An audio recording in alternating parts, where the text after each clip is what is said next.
성경을 어떻게 해석할 것인가 두 번째 시간 하도록 하겠습니다. 우리가 지난 시간에 이 책에서 다루고 있는 성경 해석에 관한 부분에 있어서 색안경, 즉 선이해에 대한 이야기를 했었죠. 자, 오늘은 거기서 한 걸음 더 나아가서 우리가 함께 살펴보려고 합니다. 여러분, 건물을 지을 때 무엇이 가장 중요합니까? 인테리어가 중요합니까? 벽지 색깔을 뭐로 할까? 여러분, 그런 거보다는 기초가 중요하죠. 그렇죠? 성경 해석도 마찬가지입니다. 기초 공사가 튼튼해야 바른 성경 해석을 할 수 있는데, 바로 그 기초라고 할 수 있는 것이 바로 전제입니다. 자, 우리가 지난 시간에 공부한 선이해, 이것은 무의식적인 경향성이라면, 전제, 이것은 의식적으로 선택한 신학적, 철학적 출발점을 의미합니다. 그러니까 해석의 기초 공사로서 전제는 매우 중요하다는 얘기죠. 자, 이 책에서 저자는 두 가지 핵심 전제에 대해서 이야기를 합니다. 첫 번째는 믿음이라는 기초 공사, 즉 어디서 출발할 것인가에 대한 이야기를 합니다. 자, 여러분, 전제라는 말이 좀 어렵게 들리겠지만 사실 되게 간단합니다. 한마디로 말하면 무엇을 믿고 시작할 것인가. 바로 이겁니다. 자, 선이해가 나도 모르게 나도 의식하지 못한 채 나에게 있는 내 자아에 있는 습관 같은 것이라고 한다면, 전제는 내가 의식적으로 선택한 출발점이에요. 자, 예를 들어서 기적을 믿느냐. 성경에 많은 기적이 적혀 있죠. 근데 이것을 정말 사실로, 팩트로 믿느냐, 그렇지 않느냐에 대한 예를 한번 들어보겠습니다. 자, 성경 말씀 보면 오병이어 기적 이야기가 나옵니다. 보리빵 5개와 물고기 2마리로 5,000명이라는 사람을 먹게 하고 12광줄이나 남았던 그 기적의 사건이죠.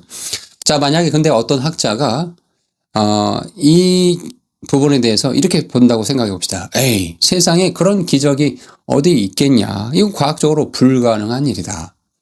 자, 이렇게 전제를 딱 깔고 그 본문을 보게 되면 이렇게 생각할 수 있을 거예요. 아마 한 소년이 도시락을 꺼내니까 부끄러워서 숨기고 있던 어른들도 자기가 가지고 있는 음식들을 다 이렇게 주섬주섬 꺼내서 나눠 먹었다는 이야기다. 즉 나눔의 교훈의 이야기다라고 이렇게 해석을 해버린다는 겁니다. 여러분, 이것이 바로 소위 자유주의 신학자들의 성경 해석 방법입니다. 그들은 초자연은 없다라는 전제를 깔았기 때문에 성경이 말하고자 하는 진짜 팩트를 신화나 교훈으로 치부해버린 것이죠. 저는 이런 전제는 동의하지 않습니다. 물론 이 저자도 이 부분에 동의하지 않습니다. 성경은 살아계신 하나님의 말씀이고 하나님은 기적을 행하실 수 있다라고 그렇게 전제를 깔고 믿습니다. 자, 이 전제를 인정하지 않으면 우리는 성경이 진짜 말하려는 것을 영원히 알지 못할 수 있습니다. 마치 3D 영화를 보는데 3D 안경을 쓰지 않고 아니, 영화가 왜 이렇게 흐릿하냐라고 불평하는 것과 같게 됩니다. 자, 두 번째 전제는 믿어야 보입니다. 뭐라고요? 믿어야 보입니다.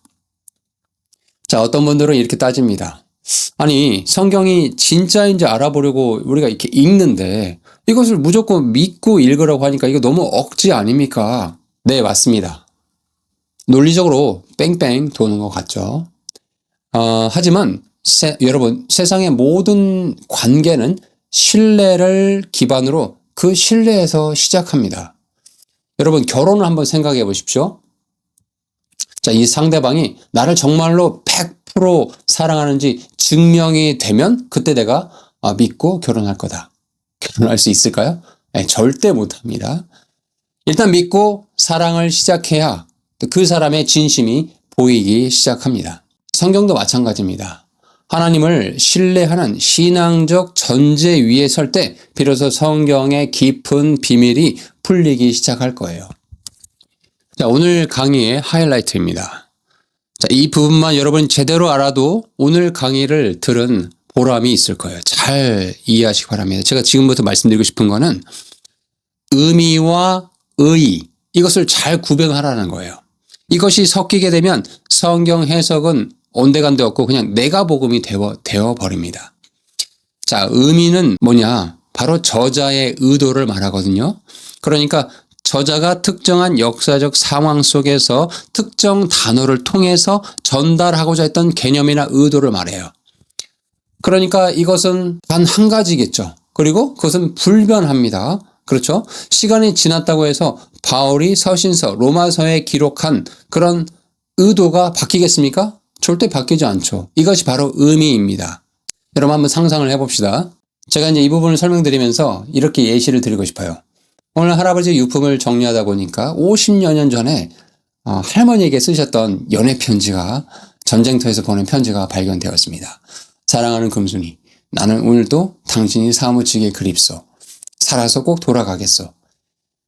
자, 여러분 여기서 이 편지의 의미가 무엇입니까? 이 편지를 쓴 저자 할아버지의 의도겠죠. 그렇죠? 나는 당신을 사랑하고 그러니 이 전쟁에서 반드시 살아 돌아가겠다. 살고 싶다라는 그런 의도가, 그 의미가 박혀 있는 거죠. 여러분 이것이 50년, 100년이 지나도 변하는 겁니까? 변하지 않죠. 즉, 단 하나 고정되어 있습니다. 이것을 우리가 마음대로 사실 할아버지는 전쟁을 즐기고 있었을 거야 라고 이렇게 오해하고 해석하면 안 된다라는 거죠. 자, 그 다음에 의. 이것은 뭐냐면 독자의 적용이에요. 그러니까 고정된 의미가 오늘날 독자의 다양한 상황 속에서 어떻게 연관이 되고 관련이 되었는가를 말하는 것입니다. 이것은 다양할 수 있죠. 또 그리고 가변적입니다.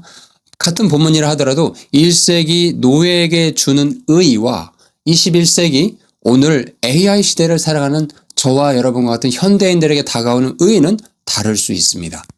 자, 그러면 의의를 아까 그 할아버지가 전쟁통에 보내신 편지에 적용을 해봅시다. 자, 그 편지를 오늘날 제가, 손자인 내가 읽고 느끼는 적용이에요. 이것이 의의거든요.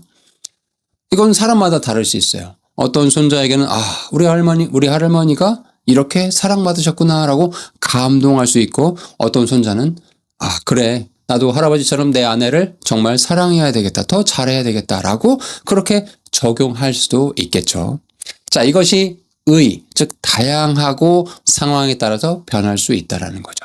자, 여러분 여기서 순서가 매우 중요합니다. 한국교회 성도님들 가운데 가장 많은 실수가 뭔지 아십니까? 바로 큐티를 할 때 본문을 딱 펴자마자 이 말씀이 나에게 어떤 의미지를 자꾸 먼저 찾으려고 하는 거예요. 바로 자기에게 적용해 보려고 하는 거예요. 자, 이것은 할아버지의 편지를 제대로 읽지 아니하고 저자의 의도를 제대로 파악하지도 아니하고 이거 전쟁터 이야기네. 나도 오늘 회사라는 전쟁터에서 잘 살아남아야 되겠다 라고 이렇게 결론을 내려버리는 식과 같습니다. 이것은 성경을 읽는 것이 아니죠. 이것은 성경을 그냥 차용해서, 빙자해서 그냥 내 다짐을 하는 겁니다. 이것을 신학적 용어로 주관주의의 늪에 빠진 거라고 말을 합니다.